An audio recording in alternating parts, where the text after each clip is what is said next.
warahmatullahi wabarakatuh. Selamat pagi teman-teman semuanya. Balik lagi di podcast Kawal Sehat bersama Kawal Wujudkan Banjarmasin Sehat. Pagi ini kita kedatangan tamu spesial nih. Salah satu teman kita dari unit pelayanan Puskesmas Kota Banjarmasin. Nah, karena hari ini tuh kita mau, apa ya, kayak bincang-bincang santai, memperkenalkan nih puskesmas yang ada di Banjarmasin, pelayanan-pelayanan apa yang ada, di kota Banjarmasin ini. Ya, untuk selanjutnya mungkin kita boleh berkenalan. Selamat pagi, dokter. Pagi. Iya, boleh dong, Dok. Kenalan sedikit nih dengan siapa sih Nanda pagi ini? Oh iya, oke. Nama saya Dr. Renate Mkes. Saya bertugas di Puskesmas Teluk Dalam. Oh. Baru hampir 1 tahun lah nanti bulan Maret. Oh, baru 1 tahun, Dok, ya? Mm-mm. Berarti baru banget nih. Dokter sebagai apa nih kalau boleh tahu di Puskesmas Teluk Dalam? Saya kebetulan sebagai dokter umum merangkap kepala puskesmas Oh. sebagai tugas tambahannya. Berarti dokter kepala Puskesmas Iya. Teluk Dalam ya, Dok, Iya. ya? Kita kenalan singkat deh, Dok. Puskesmas Teluk Dalam ini di mana sih, Dok, gitu Iya. tempatnya? Puskesmas Teluk Dalam ini kebetulan di tengah kota. Kita di Banjarmasin Tengah, tepatnya di Jalan Sutoyo S. Di seberang tower ada yang bangunan tinggi bulat aneh itu. Tinggi bulat aneh. Iya, pas di seberangnya masuk ke dalam iya. Jalan Sutoyo Di S. situ ya, Dok, ya. Kalau Teluk Dalam ini berarti melayani berapa kelurahan, Dok, di daerah situ? Kebetulan kita satu kelurahan saja, tapi jumlah penduduknya lumayan padat, Oh, iya. 23.000. Wow. Sedangkan luas daerahnya tuh hanya 2 km persegi. Nah, jadi kepadatan penduduknya tuh luar biasa, 23.000. Ada 68 RT di situ. Wow, banyak ya, Dok, ya. Banyak sekali. Untuk wilayah yang nggak terlalu besar, Iya. tapi penduduknya sampai 23.000. Untuk satu kelurahan aja itu, Dok, ya. Berarti cuman kelurahan Teluk Dalam itu. Iya, benar. Oh, lumayan ya, Dok, ya. Berarti pelayanan hari-hari itu lumayan padat dong, Dok. Iya, lumayan padat, banyak karena kan di tengah kota itu. Iya. Kalau boleh tahu nih, Dok, pelayanan di puskesmas itu apa sih, Dok? Maksudnya pelayanan apa aja yang kita berikan? Habis itu dari jam berapa aja kayak gitu. Mungkin masih banyak nih masyarakat Banjarmasin yang kayak masih bingung gimana sih pelayanan di puskesmas itu, apalagi di daerah Teluk Dalam yang lumayan padat ya, Dok, ya. Boleh diceritain dong, Dok, sedikit. Oh ya, seperti puskesmas yang lain kita buka jam 8 sampai jam 12 siang kalau hari Senin sampai hari Kamis. Kalau hari Jumat kan jam 7:30 sampai jam 10.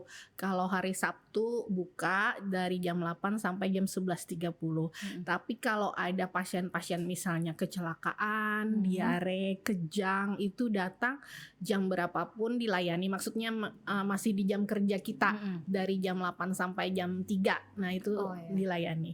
Kalau pelayanan sama seperti puskesmas yang lain, kita ada esensial dan non esensial. Kan sebenarnya puskesmas ini tidak hanya mengobati, tidak hanya kuratif, tapi juga pencegahannya, promotif, preventif, rehabilitatif. Tapi kan masyarakat tahunya kebanyakan hanya kuratifnya, hanya pengobatan.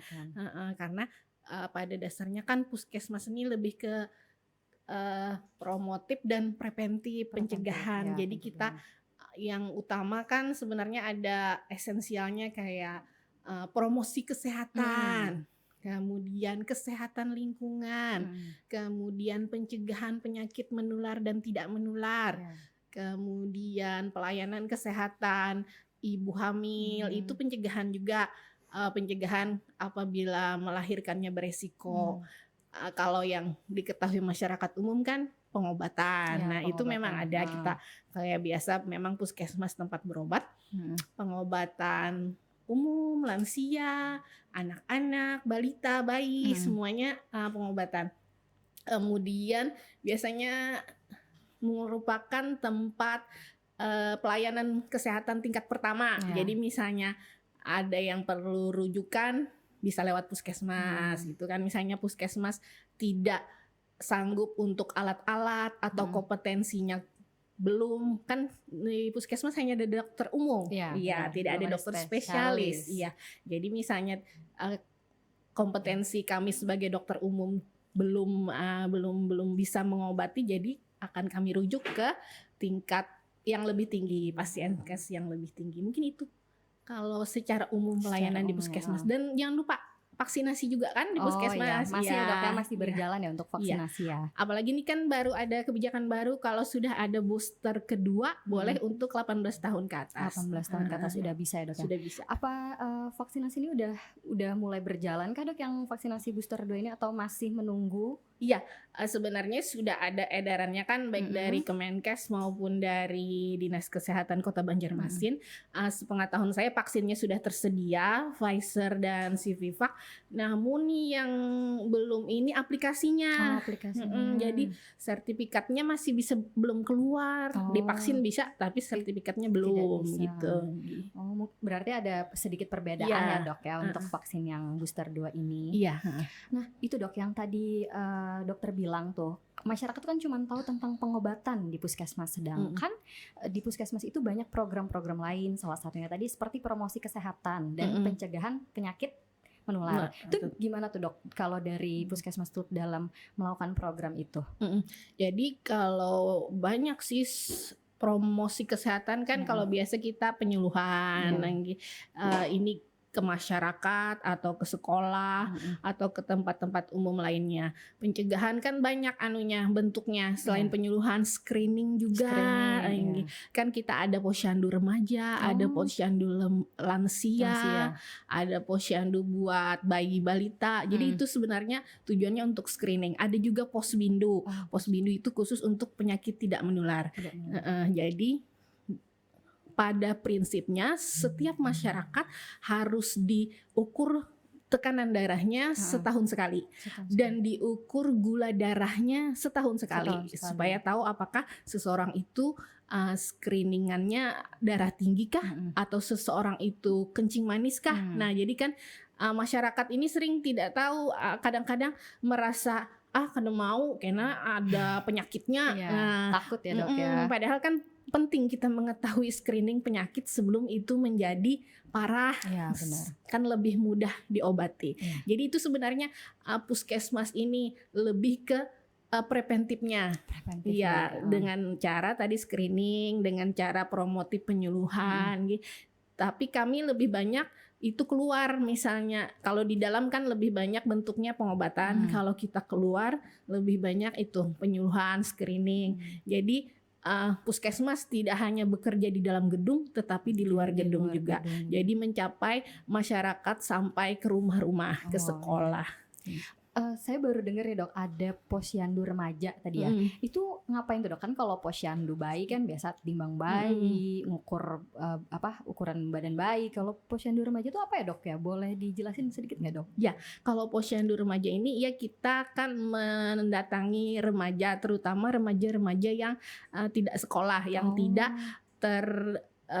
di dalam ruang lingkup sekolah. Kalau di sekolah kan kita bisa mendatangi itu dengan penjaringan atau berkala, itu dilakukan bisa 2 kali setahun. Kalau kita puskesmas datang ke sekolah untuk khusus mengukur tinggi badan, berat badan atau HB darah. Kalau posyandu remaja ini kekhususannya sebenarnya untuk mencapai remaja-remaja tidak sekolah.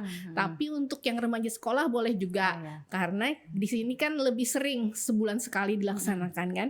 Jadi di situ sama mengukur tinggi badan, berat badan, lingkar perut kan, untuk mengetahui apakah perkembangan remaja ini sudah sesuai dengan umurnya. Kemudian ini penting juga penyuluhan juga, karena kan remaja ini yang disebut remaja itu umur 10 tahun dah sampai 19 tahun. Jadi kelas 5, 6 SD ini sudah masuk remaja sebenarnya. Jadi kita mengajarkan juga penyuluhan tentang kesehatan reproduksi. Itu penting ya Dok ya. Mengajarkan juga tentang narkoba, HIV, kemudian penyakit menular, karena kan remaja ini beda dengan remaja zaman saya dulu. Remaja zaman sekarang tuh lebih aktif dan lebih banyak mencari tahu sendiri ya kan Dok ya.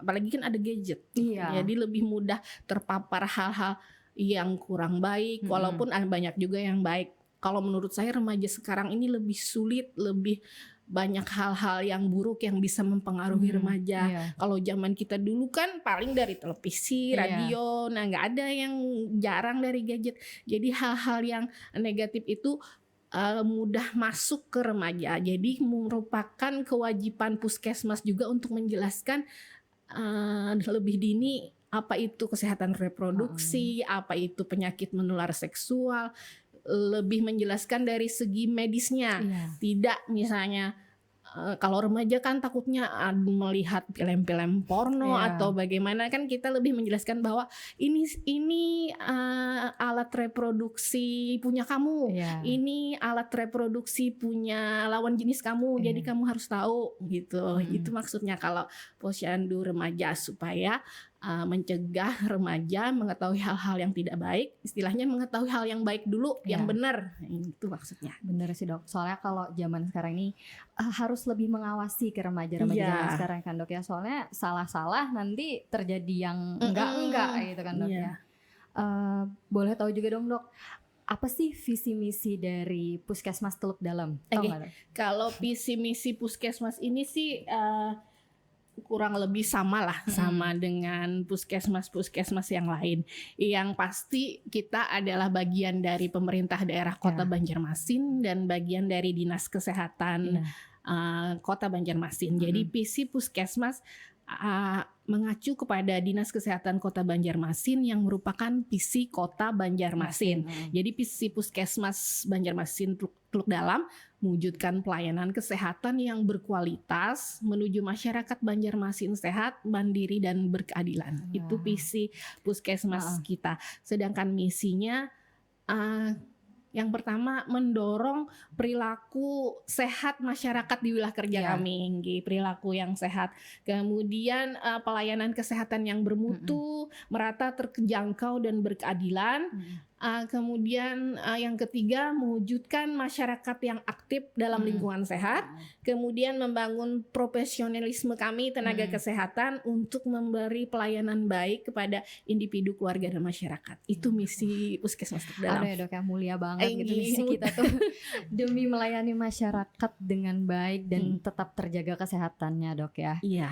Soalnya memang menjaga kesehatan ini mudah-mudah gampang ya gitu ya dok. Iya. Tergantung sama orang-orangnya lagi. Boleh dong dok juga cerita sedikit tentang suka dukanya di puskesmas, soalnya kan kadang itu masyarakat tuh punya apa ya, ibaratnya pikiran-pikiran gak baik gitu tentang puskesmas kayak gitu kan. Padahal kan kita di puskesmas memberikan pelayanan kesehatan sesuai dengan keperluan masyarakat ya kan dok ya. Boleh dong dok cerita sedikit, mungkin ada cerita-cerita lucu selama pelayanan di puskesmas kayak gitu. Jadi saya di puskesmas sejak 2009. Berapa tahun tuh lah, sudah lah. 12 tahun lebih lah. Iya. Nah, ya. Dulu awalnya di puskesmas Alak Selatan, kemudian di Pelambuan, di Kuin Raya, Banjarmasin Indah, dan sekarang di Teluk Dalam. Muter-muter ya dok ya. Lumayan muter-muter. Jadi gimana ya? Kalau menurut saya kita ini pelayanan kepada masyarakat, kepada pasien khususnya melayani seperti kita ingin dilayani. Dan melayani itu kita jangan memandang manusianya. Sering kan masyarakat menyebut, oh kalau pelayanan pasien miskin BPJS Askes dari pemerintah ini berbeda misalnya dari pelayanan masyarakat yang bayar sendiri. Padahal tidak. Kami di puskesmas kalau misalnya menanyakan ada kartu BPJS-nya kah atau ada kartu KIS-nya kan, itu semata-mata untuk keperluan administrasi. Jadi tidak membedakan sama sekali apakah itu pasien bayar kah atau pasien gratis kah, sama sekali tidak membeda-bedakan. Jadi anggapan kami sama semua semua manusia, dan obatnya pun sama semua ya, jadi tidak ada membedakan apakah itu untuk pasien miskin atau pasien mungkin agak berbeda dengan rumah sakit ya. Kalau rumah sakit kan ada resep keluar nih. Kalau kita di puskesmas nggak ada resep keluar kan, jarang. Kecuali kalau misalnya pasiennya obatnya memang tidak ada, pasiennya mau baru kita resepkan. Buat Jadi beli di luar dok ya. Jadi semuanya tuh sama kalau menurut saya. Itu sih kalau selama ini di puskesmas tuh banyak sukanya lah kalau menurut Iya. saya. Dukanya jarang. Nggak Paling pernah tiba-tiba pasien tuh marah-marah datang mhm, karena minta rujukan. mmm, Mau mereka kira kalau rujukan itu tidak perlu didaftarkan, tidak perlu pakai status, iya, padahal kan sama aja sama sama, kayak mhm, pasien berobat. Kita tahu mungkin namanya orang sakit lah, iya. harus sabar mungkin, tapi kadang-kadang kalau kita capek bisa emosi juga deh. Iya bener, namanya Iya, melayani mulai ini ribuan orang ya, Dok, ya? iya, kadang-kadang bisa juga tiba-tiba datang marah-marah, mau minta rujukan padahal buku statusnya belum datang. Jadi bingung juga, "Tunggu Pak," gitu kan dibilangin, "Ini masih menunggu bukunya." "Saya Mhm. cuman minta rujukan," katanya. "Iya Pak, memang tetap harus dicatat." Iya, Jadi itu kadang-kadang itu tadi kita perlu, mungkin harus lebih sabarlah iya, melayani masyarakat gitu. mhm, Nah, memandang kadang-kadang kita itu ternyata kalau kita pernah sakit, misalnya iya, kan kita kan petugas kesehatan lah, kita sakit nih, jadi kita merasakan bahwa, oh gini rasanya ya jadi orang iya, sakit, eee, minta diperlakukan bagaimana iya, itu, harus lebih sabar ya, harus Dok, lebih ya? sabar. Dan mungkin juga, masyarakat ini karena kurang pengetahuan mengenai alur-alur di puskesmas kayak gitu, Mhm, Dok, ya, seperti kayak minta rujukan atau iya kayak pasien dari BPJS ya kan, Dok. Mungkin nanti akan dilakukan apa ya, kayak, penjelasan kali, Dok, iya, ya, seluk mhm. baiknya seperti itu. Untuk, di Teluk Dalam, Dok, apakah ada nih kayak program-program inovasi dari Puskesmas Teluk Dalam tuh, Dok? Oh iya, heeh. Jadi Puskesmas Teluk Dalam ini salah satu kelebihannya kami ada pemeriksaan laboratorium atas permintaan sendiri, Oh, misalnya, ya, eee tidak melalui dokter. heeh, Jadi misalnya tapi ini berbayar. iya, Nah, misalnya paket lengkap ada kolesterol, mhm, gula darah, nah iya, ada ini salah satu kelebihannya. Jadi, dapat langsung periksa laboratorium mhm, tanpa melewati dokter. Jadi antriannya terpotong, oh, tidak iya, tidak tidak perlu antri lama. Dan hasil labnya itu bisa dikonsulkan ke dokter lagi mhm, atau tidak konsul ke dokter bisa. Jadi itu oh. salah satunya, inovasi di tempat kami. Oh, Heeh. iya. Jadi anu ya, Dok, ya, ibaratnya semua masyarakat bisa nih, Iya, melakukan pelayanan, mendapatkan pelayanan mhm, untuk periksa di lab ya, di laboratorium nih, iya. laboratorium di Puskesmas Teluk Iya, Dalam. heeh. Oh, Kemudian ada satu lagi kami sama juga sih dengan iya. puskesmas lain ada pemeriksaan VCT untuk pemeriksaan HIV/AIDS, Oh, iya. heeh. Tapi di puskesmas kami ini lebih lebih ramai ini karena kami bekerja sama dengan penjangkaunya. Jadi, Oh, ada LSM-LSM yang mhm, mencari mencarikan heeh, jadi siapa-siapa yang ingin pemeriksaan HIV. mhm. Jadi maka mereka tuh datang dari jauh-jauh, ada yang dari Oh, Banjarbaru, iya, kan jadinya, memang dulu di situ pemeriksaan satelitnya, mhm pusatnya. mhm, Mereka pernah dulu buka sampai sore, iya, pemeriksaan HIV untuk menjangkau mhm. karena, tapi karena ada keterbatasan Tenaga tenaga, ya, jadi Dok, ya, sekarang, sampai jam sampai pelayanan jam aja? pelayanan aja. Mhm. Tapi yang pemeriksaan itu masih banyak orang-orang datang karena Oh, mereka kan itu kan ada grup-grupnya. Mereka iya, saling memberitahu bahwa, "Oh, di situ enak heeh heeh. pemeriksaan HIV-nya." Tidak kan HIV ini kan sering Ah, iya. Nah ya, itu, karena kita membahas ini ya, Dok, mhm ya. Saya juga penasaran nih, apakah pemeriksaan HIV di puskesmas ini terbuka untuk umum? mhm Misalkan kayak, kan kalau yang tadi itu kan ada penjangkaunya nih, mhm jadi mhm ada yang memang yang mengumpulkan dan mhm mengarahkan untuk ke situ. mhm Nah kalau misalkan masyarakat umum, individu, perorangan nih, Dok, mau mhm melakukan mhm. itu gimana, Dok, alurnya? Daftar di puskesmas dulu kah atau kayak gimana kah? Iya, lewat anu aja, Lewat biasa lewat loket, lewat heeh, loket iya, langsung daftar, heeh. bilang mau pemeriksaan seperti itu ya, Dok, ya? Iya, tapi biasanya mereka karena ada penjangkaunya itulah Mhm. mereka langsung menghubungi pengelola program, jadi Oh, kayak agak lebih cepat mhm gitu. Nah, mhm. tidak antri terlalu lama, kemudian kan tidak ada terlalu yang banyak tahu. Iya, nah itu kan karena kadang orang-orang yang ingin periksa seperti itu kan lebih ingin diprivasikan, Iya, seperti itu, dirahasiakan. dirahasiakan. Itu bayar nggak sih dok kalau untuk periksa penyakit HIV dan sebagainya? Kalau yang umumnya bayar, tapi kalau misalnya masuk yang beresiko, masyarakat beresiko itu gratis, misalnya gratis. ibu hamil, kemudian pekerja seksual, itu gratis memang. Kalau misalnya yang umum atas pemerintah pemeriksaan sendiri itu berbayar, tapi tidak terlalu mahal sih. Nah itu ilmu baru banget nih, soalnya karena kadang tuh banyak kan orang yang ingin memeriksakan hal-hal yang seperti itu ya dok ya, cuman kayak malu-malu atau nggak tahu nih harus kayak gimana, padahal dia merasa sakit dan ingin mengetahui kayak gitu kan dok ya. Ini ilmu baru nih untuk saya. Jadi kalau ada yang nanya-nanya saya bisa ngasih tahu, langsung aja puskesmas, bisa kok. Ya. Tapi hampir semua puskesmas bisa ya dok? Iya, hampir puskesmas bisa. Tapi di tempat Luk Dalam ini karena memang dari dulu ya, jadi kayak lebih saya bandingkan dengan puskesmas sebelumnya. Memang kayak lebih mudah dan ada itunya penjangkaunya itu yang mengantarkan ke sana kemari, kan mereka bingung kalau sendirian. Jadi yang mengantarkannya ini yang mempermudah kelihatannya, mempermudah jalannya pemeriksaan. Jadi lebih enak gitu dok ya. Benar-benar. Wah, sangat bermanfaat banget di diskusi kita hari ini tuh dok. Terus apa? Ada nggak sih dok? Pesan untuk masyarakat nih yang mau mendapatkan pelayanan di puskesmas, ada nggak dok pesan dari Pian mungkin? Oh iyalah, kalau di puskesmas ini sebenarnya saya juga pengguna puskesmas loh dari dulu. Saya jarang sekali berobat ke spesialis langsung ke rumah sakit, jarang. Jadi kita dari awal memakai obat-obat yang dari puskesmas. Sering kan masyarakat bilang puskesmas itu obatnya istilahnya generik, tidak paten.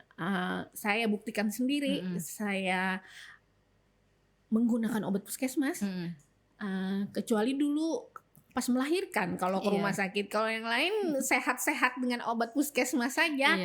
Jadi tidak perlu langsung ke rumah sakit. Jadi kalau kita mau berobat dan murah juga di puskesmas kan bayarnya cuma 10.000. Itu sudah termasuk dengan obat-obatan. Nah, apalagi kalau kita punya BPJS gratis. Nah, tapi yang penting itu mau antri, tapi sama aja dengan di rumah sakit juga antri. Antri lama. Kalau saya mengantar anak ke rumah sakit kan kemarin ada masalah sedikit, datangnya pagi pulangnya bisa sore. Sama aja.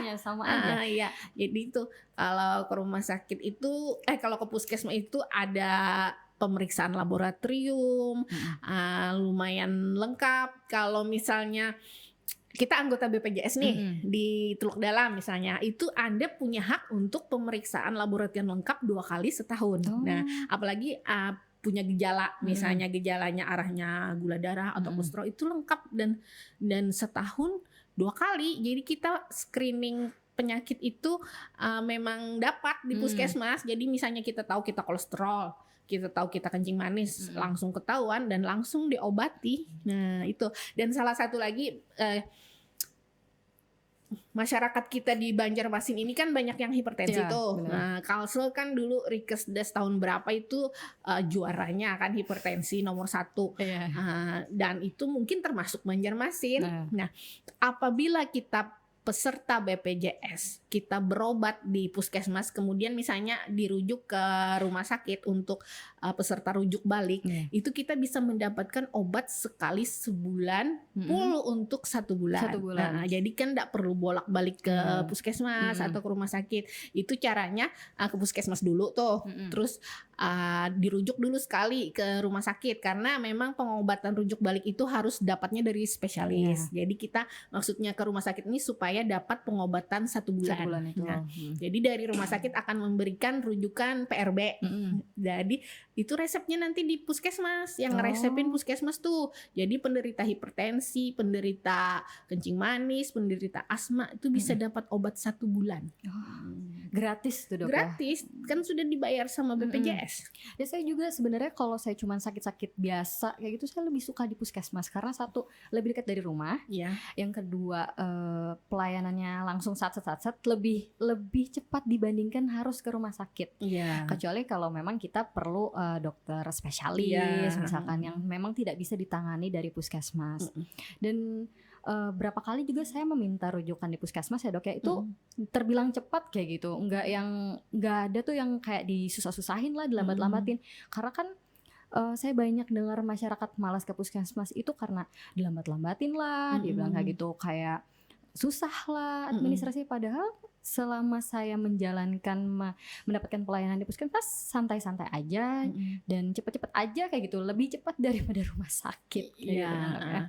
Mungkin itu rujukan juga Mbak. Jadi gini, kalau rujukan ini kan kadang-kadang masyarakat datang, ulun hendak minta rujukan. Nah, jadi tidak semua penyakit bisa dirujuk. Iya, ada penyakit-penyakit tertentu misalnya dan harus kita obati dulu di puskesmas. Misalnya batuk pilek biasa, mau minta rujukan langsung ke rumah sakit nggak bisa. Karena BPJS juga tidak mau mengganti. Ya, jadi harus kita terapi dulu di puskesmas. Misalnya tidak sembuh baru kita rujuk ke rumah sakit. Jadi tidak semua penyakit bisa dirujuk. Nah, itu juga masyarakat tiba-tiba bisa datang, ulun hendak minta rujukan ya.